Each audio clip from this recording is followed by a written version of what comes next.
রাজশাহীতে পৈতৃক সম্পত্তি দখলের অভিযোগ তুলে আইনের দ্বারস্থ হয়েছেন এক ভুক্তভোগী। তার দাবি, ক্ষমতার অপব্যবহার করে জমি দখল করে নিয়েছে একটি প্রভাবশালী মহল। জমির দখল চেয়ে থানায় লিখিত অভিযোগ করেও মিলছে না প্রতিকার।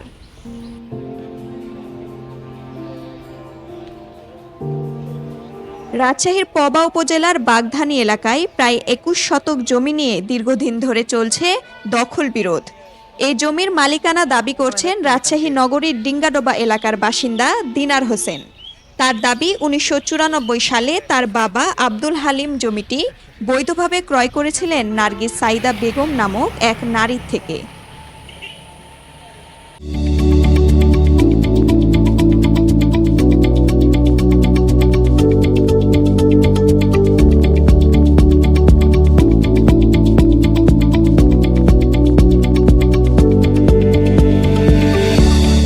আমার বাবা মারা যায় ১৫ সালে, মা মারা যায় ২৪ সালে।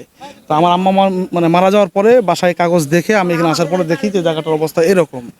তারপরে সব কাগজ তদন্ত করে দেখি যে সবই ঠিক আছে, কিন্তু আমার জায়গাটা দখলে নাই।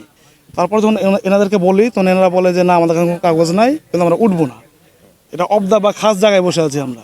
তারপর আমার অবদাতে যাওয়া হয়, ডিসি অফিস যাওয়া হয়, সব খোঁজ নেওয়া হয়, কিন্তু সব তদন্ত নেওয়ার পর দেখা যায় যে আমার জায়গা আমারই, এটা খাস না।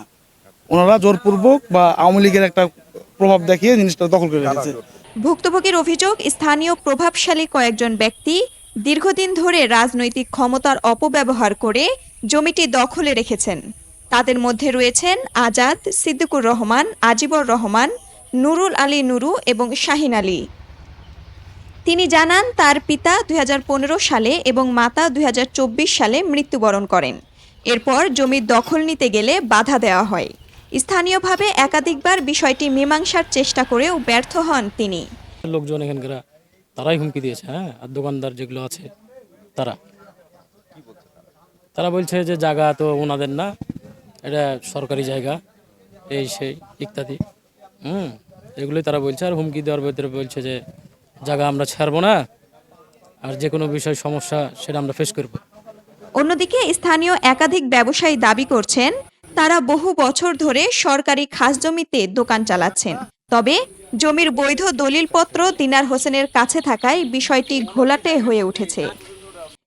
এই মসজিদটা ধরেন এই এলাকা ধরি চাঁদা টান্দা তুলি, মসজিদ নাই আশপাশে, ওই জন্যই এই জায়গাটাতে মসজিদ তোলা হয়েছে। এখন যদি ওর কাগজ অনুযায়ী ওই যদি মালিক থাকে তাহলে কিন্তু করার কিচ্ছু নাই। আর এতদিন থেকে ওই কোথায় ছিল, হাসিনা পালানোর আগে হঠাৎ এসে কয়েকজন ছেলে পিলে এসে কয়েকজন মিলে, মোটামুটি ১৫-২০ জন ২৫ জন মিলে, ওই যাতে সকালবেলা দেখি ভোরাতে ১২টা লোক এলে মসজিদের নাম করে জায়গা অ্যাকচুয়ালি যে জবরদখলের মতনই শুরু হয়ে গেছে। তারা মসজিদ বানাবে, কিন্তু অ্যাকচুয়ালি তারা নামাজও পড়ে না। যারা মসজিদ করে তারা নামাজ টামাজও পড়ে না, পাঁচ কাছে কিন্তু নামাজও পড়ে। আমাদের মেয়র সাহেব ছিল, যে মসজিদ করলো ওখানে, যে বললো তোমার কাগজপাতি নিয়ে এসো, এলজিডি কাগজ নিয়ে এসো। এই লোক এখন পর্যন্ত নিয়ে আসতে পারি, ৫ তারিখের পর বলছে না জমি আমার, লোকজন ডাকে এই কথাবার্তা বলছে। আমরা জবরদখল করে না, উনি মাপেছে ওই ভেট্টা গাছ থেকে ওই মসজিদের কোনা পর্যন্ত, আমাদের কিছু পড়েইনি। ওনার ওর সামনে আছে, সামনাসামনি বলেন, আমাদের পড়েইনি ওর ভাগে। ওই অযথা আমাদের নামে এটা জিডি গেছে, মিথ্যা।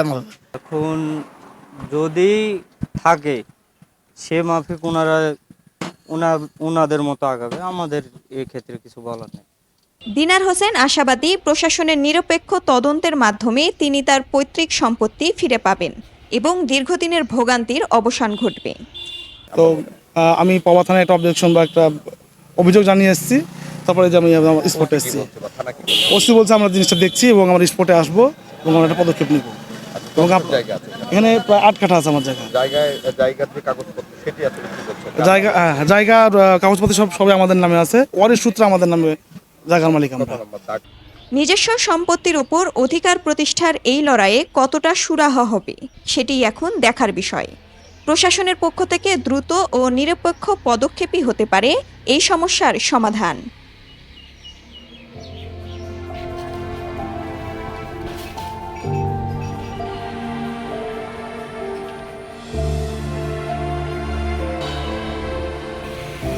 উত্তরভূমি ডেস্ক, রাজশাহী।